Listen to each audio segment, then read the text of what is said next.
Olá pessoal, tudo bem com vocês? Meu nome é Felipe Augusto, hoje no canal Motive o Cérebro vamos falar de um assunto que pode afetar a saúde e a felicidade de milhões de pessoas em todo o mundo, a solidão.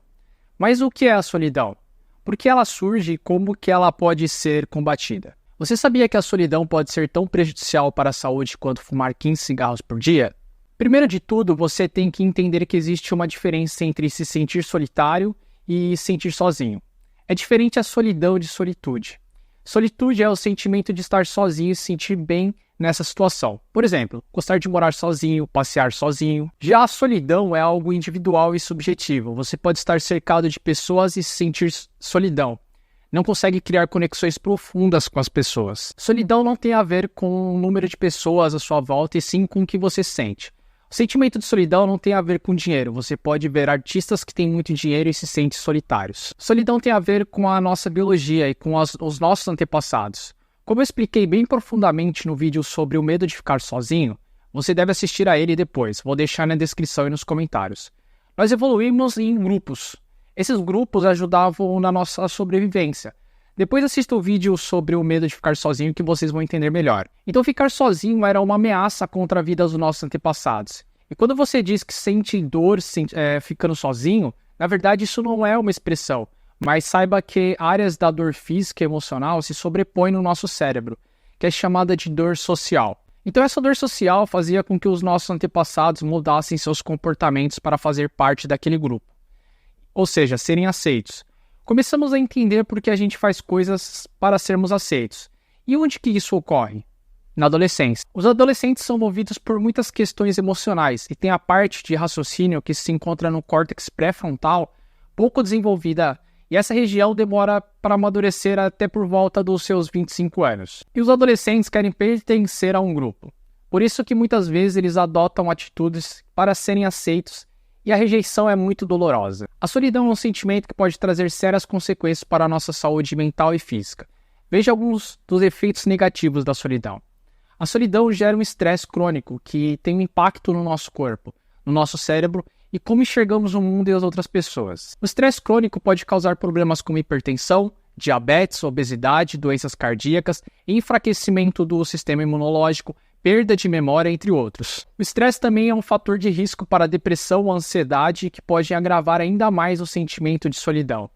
A depressão e a ansiedade podem afetar a autoestima, a motivação, o humor, o sono, o apetite, a concentração, a produtividade, a criatividade, entre outros aspectos da nossa vida. A solidão ativa o nosso sistema de defesa, que nos faz ficar mais alertas e desconfiados das pessoas, dificultando a criação de laços sociais. Isso pode levar a um isolamento e uma baixa qualidade das relações, ao aumento da hostilidade, da agressividade, da paranoia, entre outros comportamentos que afastam as pessoas. A solidão tem origem na nossa evolução, mas também é influenciada pela nossa cultura. Veja alguns dos fatores que contribuem para a solidão. A solidão tem origem na nossa evolução, pois os nossos antepassados precisavam viver em grupos para sobreviver, e ficar sozinho era uma ameaça à vida. Por isso, o nosso cérebro desenvolveu mecanismos para nos alertar quando estamos em situação de isolamento, como a dor social, que é uma sensação de desconforto, angústia que nos motiva a buscar contato com os outros. A solidão também tem a ver com a nossa cultura, que nos estimula a ser individuais e competitivos, e nos afasta de nossas comunidades e famílias. Por exemplo, vivemos em uma sociedade que valoriza o sucesso, o consumo, a aparência. Isso pode nos levar a nos comparar com os outros, a nos sentir inferiores, a nos cobrar demais, a nos frustrar e a nós fecharmos em nós mesmos.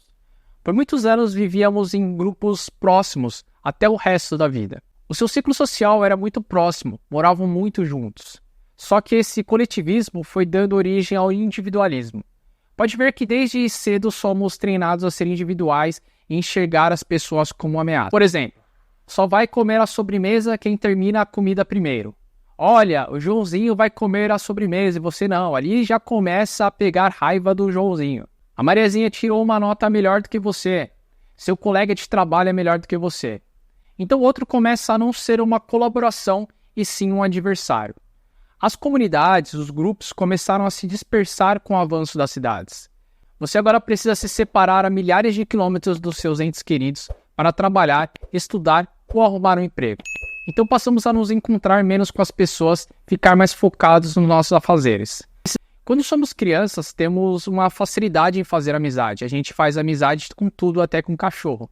Tem um vídeo de uma menina que levou um cavalo para casa e colocou na sala. Tem crianças que aparecem todos os dias com um cachorro de rua em casa. Só que conforme vamos crescendo, começamos a ter mais dificuldades em fazer amizades, criar laços, seja por nossas atividades cotidianas, experiências ou por aprendizado cultural. A solidão ela é um sentimento subjetivo, que não depende do número de pessoas à nossa volta, mas sim da qualidade das nossas relações. Por exemplo, você pode ter muitos amigos nas redes sociais, mas se sentir solitário, se não tiver ninguém com quem conversar de verdade, compartilhar seus sentimentos, seus medos, seus sonhos. Ou você pode ter um parceiro ou uma parceira, mas se sentir solitário se não houver intimidade, confiança, respeito, carinho. A solidão não é uma sentença definitiva e pode ser superada com algumas atitudes e mudanças de hábitos. Veja algumas dicas de como lidar com essa solidão. O primeiro passo é reconhecer que você se sente solitário e que isso não é uma fraqueza ou uma vergonha. Todos nós podemos passar por isso em algum momento da nossa vida, e o importante é buscar soluções e não se culpar. Você pode começar por escrever um diário onde você registra os seus sentimentos, as suas dificuldades, as suas conquistas. Isso pode te ajudar a se conhecer melhor, a se expressar e a se valorizar. O segundo passo é procurar ajuda profissional se você achar que a solidão está afetando a sua saúde mental e física. Um psicólogo ou um psiquiatra pode te ajudar a entender as causas da sua solidão, a lidar com as suas emoções e a desenvolver habilidades sociais. Você pode buscar um profissional que atende pelo plano de saúde, pelo SUS, por uma clínica social, por uma ONG. Você também pode participar de grupos de apoio, de terapia online, de aplicativos de bem-estar. O terceiro passo é se expor a situações sociais, mesmo que seja aos poucos e sem pressão. Você pode começar por frequentar lugares onde você se sinta confortável e que tenham pessoas com interesses em comum, como o parque, uma biblioteca, uma academia, um curso, um clube. Você não precisa interagir logo de cara, mas só de estar perto de outras pessoas já pode te fazer sentir menos solitário. Você também pode aproveitar as oportunidades que surgem no seu dia a dia, como cumprimentar o porteiro, o caixa, o motorista, o vizinho. Você pode fazer um elogio, uma pergunta, um comentário. Você pode se surpreender com as respostas positivas que você pode receber. O quarto passo é tentar se conectar com as pessoas que já fazem parte da sua vida, como familiares, amigos, colegas de trabalho ou vizinhos. Você pode mandar uma mensagem, fazer uma ligação, marcar um encontro, dar um abraço, elogiar, agradecer, pedir ajuda e oferecer ajuda. Pequenos gestos podem fazer uma grande diferença na qualidade das suas relações. Você também pode se abrir mais com as pessoas que você confia, compartilhando os seus sentimentos, seus medos, os seus sonhos. Pode pedir conselhos, desabafar, ouvir, apoiar. Você pode se surpreender com a empatia e compreensão que você pode receber. O quinto passo é ter paciência e persistência, pois a solidão não se resolve do dia para a noite. É preciso tempo, esforço e vontade para mudar esse sentimento. Mas saiba que você não está sozinho nessa jornada e que existem pessoas que se importam com você e que podem te apoiar. Você também pode buscar inspirações em histórias de pessoas que superaram a solidão, em livros, filmes, músicas, podcast. Pode aprender com as experiências, as dicas e as lições. Se você gostou desse vídeo, por favor, se inscreva no nosso canal e deixe o seu like. Isso vai ajudar a divulgar o nosso conteúdo e alcançar mais pessoas que precisam de ajuda. Muito obrigado e até a próxima.